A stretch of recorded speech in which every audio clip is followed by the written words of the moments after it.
Ladies and gentlemen, it's the comedians. Lancashire lad goes to the vet's, flat cap, white raincoat, galoshes, woodbine. He said, I've come about me cat. It's poorly. He says, is it a Tom? He says, no, I brought it with me, he said.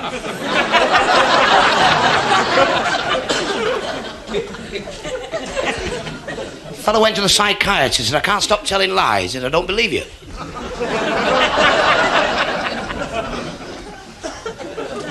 Landlord knocked at this Irish fella's door. He said, I'm going to raise your rent. He says, thank God for that, because I can't, he says. Tramp walks in the doctor's. The doctor says, get out of here, you stink, you smell. Get out of here. Smell, get out. He said, the doctor next door told me that. He said, what are you doing in here? He said, I wanted a second opinion.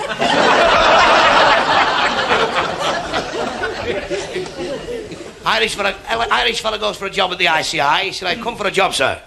He said, well, do you know anything about chemicals? Oh, he said, I do that. He said, what's nitrate? He says, time and a half, sir.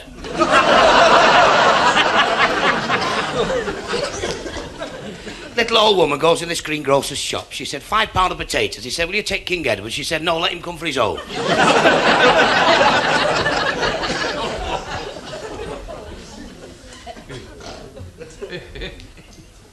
Two drunks walk in this hotel. Well sloshed. Straight up to the reception. He says, come here, pal. Have you got a room with 2 single beds in for me and Charlie? He said, certainly, sir, room 309. And they're both that drunk, they can both get in the same bed. He says, Charlie, that fella's twisted us. He said, we're getting 2 single beds, there's someone in bed with me. He says, Fred, there's someone in bed with me, I know. He said, well, I'm going to sling mine out. And he gets hold of Charlie and bang, right down the wall. He said, I've slung him out, Charlie. He says, Fred, mine slung me out. He said, well, don't bother. Get him with me.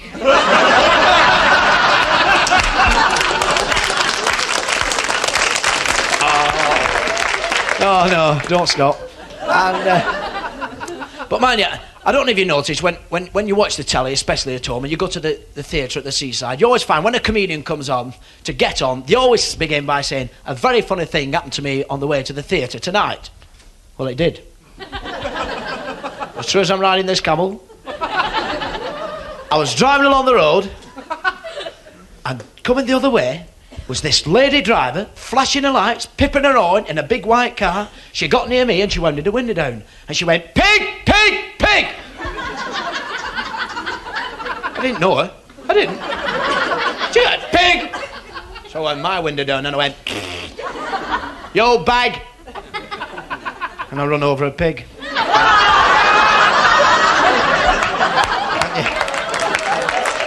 And you do feel daft.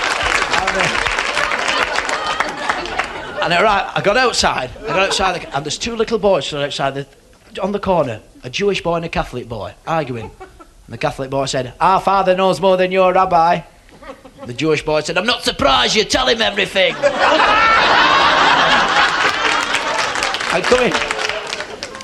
And I thought, I'll have a walk round. And I'm walking up the main street there, and coming the other way was this fella, knee-high boots, fishnet tights, hot pants, handbag. But what made him stand out? He had this big alteration dog on a lead. Big thing. I thought, I'll follow this fella. And he went straight into a pub, went up to the barman, and he said, excuse me, love. By the way, I'm only acting when I do this. Just, He said, listen. He said, give us a gin fizz. The barman said, I'm very sorry, sir. Could you go elsewhere? He said, no, I can't. What do you mean go elsewhere? Give us a gin fizz. He said, look, sir, it's a very respectable establishment. Would you mind going elsewhere, please? He said, now listen, blue eyes, cherry lips. I'm getting proper cross. Now, if you don't serve me, I've got my big dog here, and he's going to jump over the bar and destroy you. Now, give me a gin fizz. A fizzy one with a cherry on top. He said, look, sir, dog or no dog, no gin fizz, get out. So he said, right, Rover, seize him. And the dog leaped over the bar, pinned him against the glasses and went, Bowsy, Bowsy.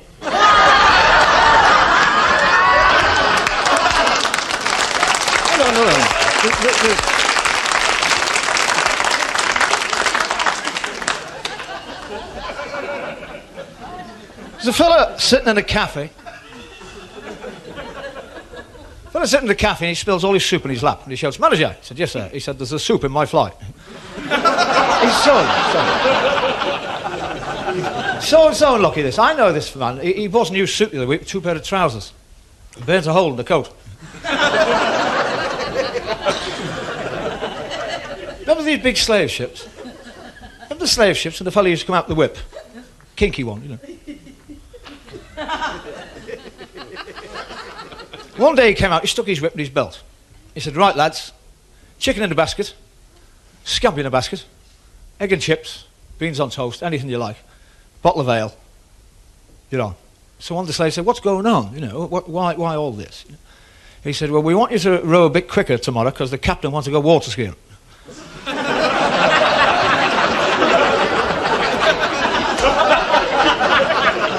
I love this.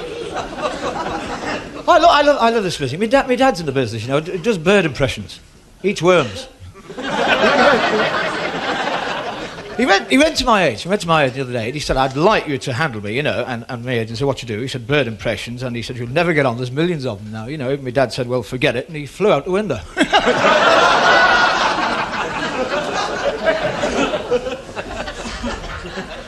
So this fella was an Irish football referee. And he called the 2 lads and the 2 caps said, come here. We'll have extra time first in case it gets foggy.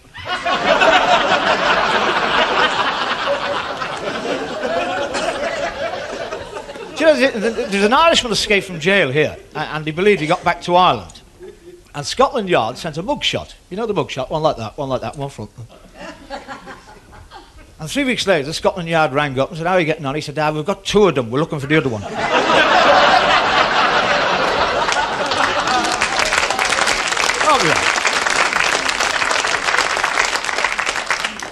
Anyway, there's this Liverpool supporter, he said, and he wakes up every morning and he puts his red and white hat on, and his red and white scarf, and his whistle, and his rattle.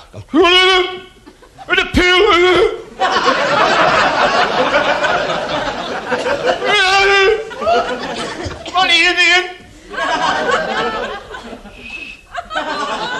And this goes every morning. Every morning. And he goes all over Europe watching it. And one morning he come down. Highway!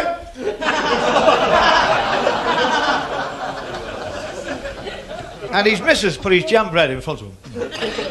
And she said, do you know, Charlie? She said, I think you love Liverpool more than you love me. He said, "I love Everton more than I love you."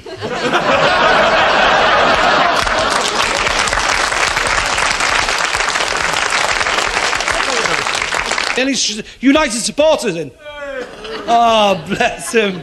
The Lone Ranger. I don't know. He won a toss-up last week.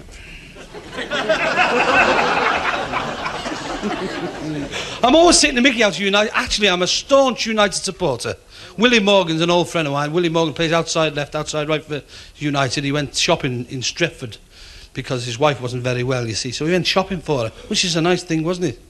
And I was getting the shopping in because she wasn't very well.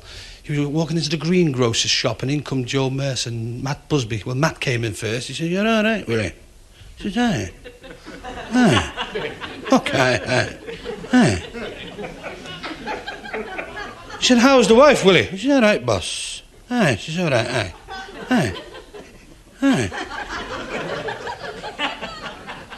So Matt said, "Look, Willie, nip off home and I'll get the shopping in for you." Wasn't that nice of Matt, wasn't it? No. He says, "What do you want, Willie?" He said, "I want some potatoes." He said, "I'll get you potatoes." Aye. And we're like, "Okay." As he's getting Willie Morgan's potatoes, in come Joe Mercer, lovely well-spoken fella. "Hello there, Matt. How are you there?" "Ah, kid." Goes like that, doesn't he? "So you all right, Jay?" She said, "Aye, mate, I'm all right, aye."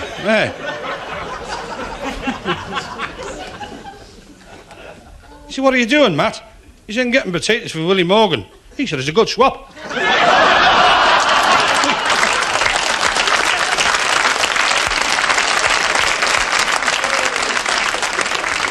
And you see, the British Rail went on go slow last week. Mind, they'd been on it for 6 months, but they only found out about it last week. I like them daft stories, don't you? Don't you? And you hear about the docker walking along the dock road, kicking the tortoise to death. The policeman said, what are you doing that for? He said, it's been following me about all day.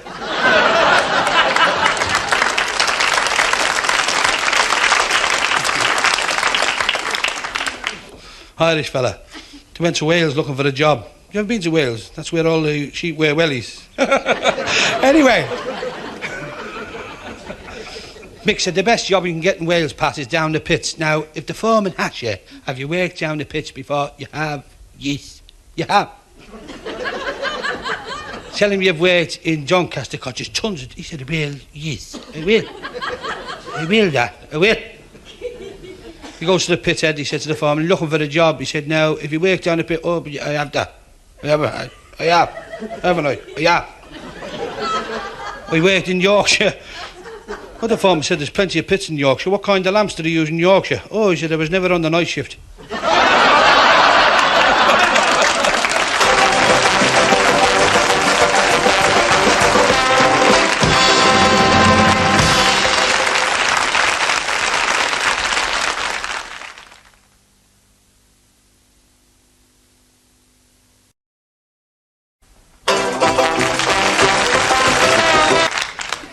England for the English, that's it.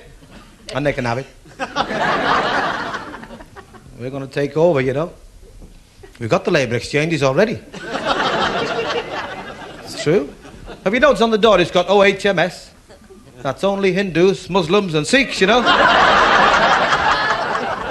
You know, a long time ago, we had a black fella in the royal family. Did you know that?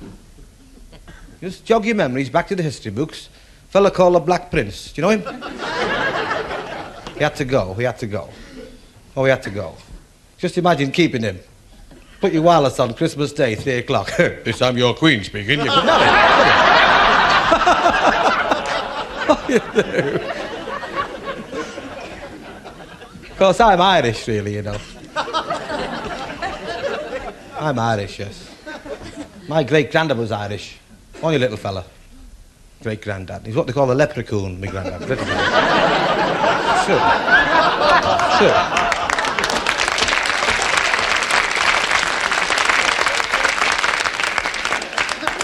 Very, very small. He's so small, when he got measles, he got them one at a time. Very small. Yes, I'm Irish. I went to a building site looking for a job. A big Irish fella came out. He said, we haven't got enough work for our own fellas. I said, well, I won't do much. He said, can he carry the hod? I said, aye, but who's going to carry the bricks? Of course, I was in the Black Watch during the war, you know that. I was a colour sergeant. Oh, I've done my bit. They tried to get me to join the Navy during the war. The fella said, can you swim? I said, why, have you got no ships? I said, can't you use me on the land? He said, no, we've got special stuff for that.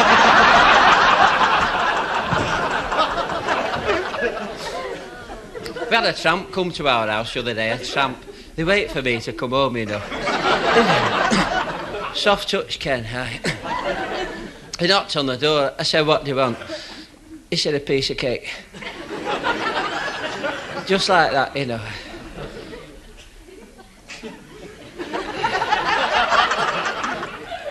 I said, you what?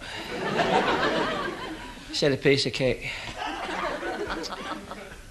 I said, you're a cheeky tramp, aren't you?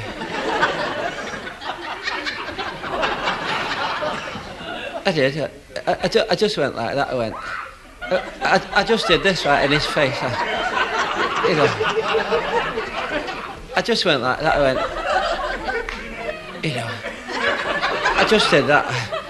I thought, I bet that scared him. I did. And then I did this in his face, and I went like that. I went. Right, that's it.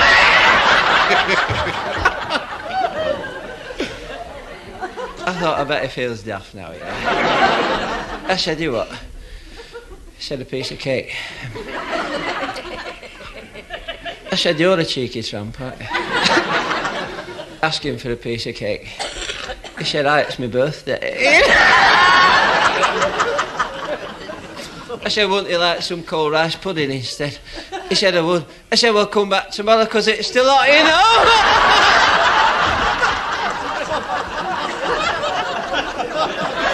That put him in his place, didn't it? Don't mess about me. And then the postman come to our house once upon a time. And he knocked on the door. I said, what's up with you? He said, your dog's chewed my hat. I'm getting a bit fed up, you know. I just looked him right in the eyes, you know, because he was still in a box, you know. I just did that then. I just pulled my pants up, you know, because they kept coming down, you know.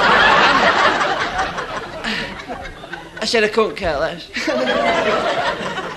He said, I don't like your attitude. I said, it's not my attitude, it's your attitude. Do you get it? It's not my attitude.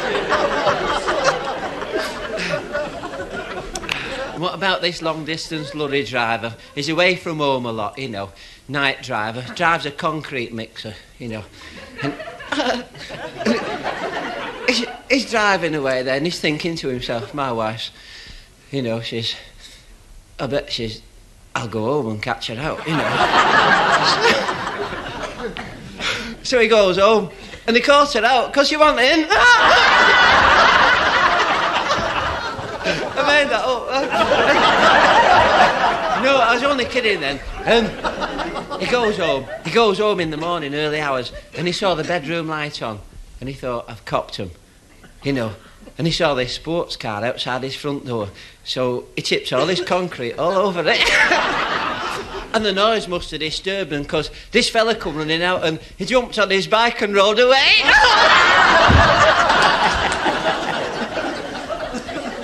I walked into a restaurant in Australia and there was a sign that said, whatever sandwich you order, we have it. So I thought it'd be funny. I said, give me an elephant's trunk sandwich. He came back a minute later, he said, I'm awful sorry, I can't give you that one. And I said, he says, with no bread. Well, I met one of these Aborigine fellas, you see, and he was carving all these bits of wood. I said, pardon me. I said, one of those statues you're carving. He says, one's an Englishman, one's a Scotsman, and one's a Welshman. I says, why didn't you carve an Irishman? He said, I couldn't get a piece of wood thick enough. Takes guts to tell that one. I was in Australia, not Australia, I was back in England now. That was a quick move, wasn't it? I got back into England, walked into a chemist shop, and I said to the chemist, give me a bottle of quinine. He says, that'll be 1 and 9pence. I gave him the 1 and 9pence and I got to the door. He said, I made an awful blunder, I'd give me a bottle of strychnine. I said, what's the difference? He said, the strychnine's 2 and 6.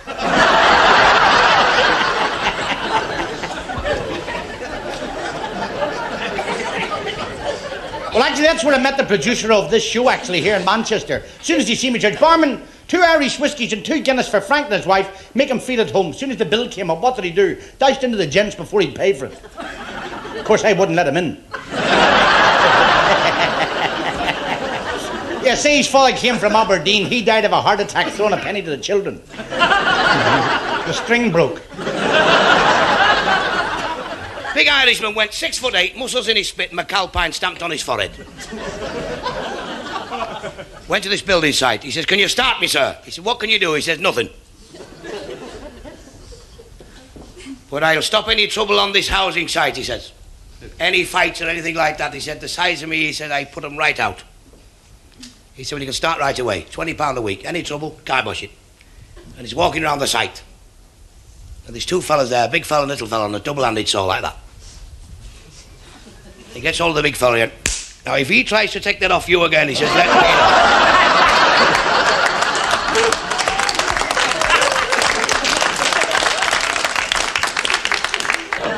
Two Geordies in the jungle, and they heard the tom-toms.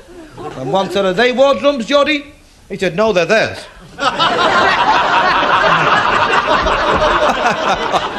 I like that one. But I don't care. I don't care. I told you about the cat and the lunatic asylum, didn't we? Hey, the fella knocking a nail in the loony bin, in the wall. He's got the flat of the head to the wall, he's knocking the point. His mate said, that's stupid. He said, why? He said, well, that nail's for that wall.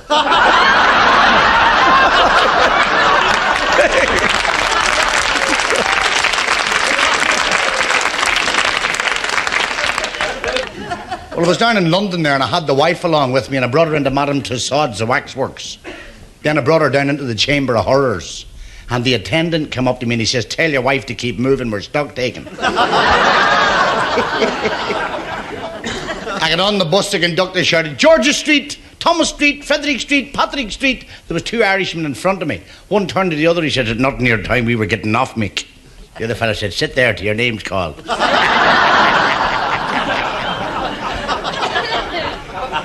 I know another fella, he's got away with animals, you know. Tremendous. Well, I used to know this guy. He reckoned he could tame the most ferocious beast with music. And someone said, well, go and prove it. So he stuck him in darkest Africa with a fiddle. And he's sitting in the jungle. And all the rabbits and all the tortoises and everything all come out like, look at him, look at him, look at him. And all the tigers now, look at him, look at him. And they're all loving it, you know, singing with him as well. And this lion burst through and ate him.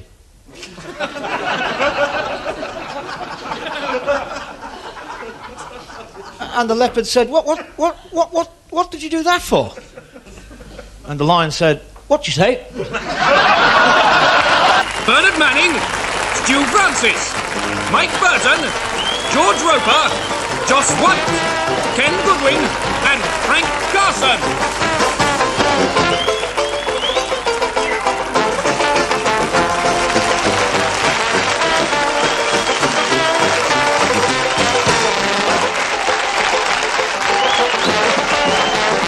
Curated.